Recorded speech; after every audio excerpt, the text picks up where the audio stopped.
বর্তমানে বাংলাদেশের ফিল্ম ইন্ডাস্ট্রিতে একটা দারুণ মাইলফলক এবং দারুণ একটা পরিবেশ সৃষ্টি হয়েছে। বর্তমানে দেখা যাচ্ছে ঈদুল ফিতর উপলক্ষে সিয়াম আহমেদ তার রাক্ষস এবং নিয়ে হাজির হয়েছে এবং প্রিন্স সিনেমা নিয়ে হাজির হচ্ছেন শাকিব খান। এখানে প্রতিদ্বন্দ্বী হয়ে দাঁড়িয়েছে শাকিব খান এবং সিয়াম।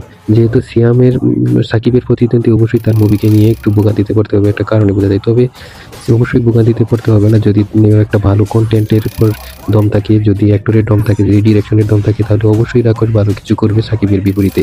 বাদবাকি অবশ্যই আপনাদের মতামত জানিয়ে দেবেন। তবে সাকিব খানের প্রিন্স এবং সোলজার মুভিটা অনবদ্য হবে এটা বোঝাই যাচ্ছে, কিন্তু ফ্যান বেজের দিক থেকে সিয়াম পিছনে পড়ে আছে, কিন্তু গল্প এবং ডিরেকশন এবং বিভিন্ন বাদবাকি সবকিছুই এগিয়ে আছে।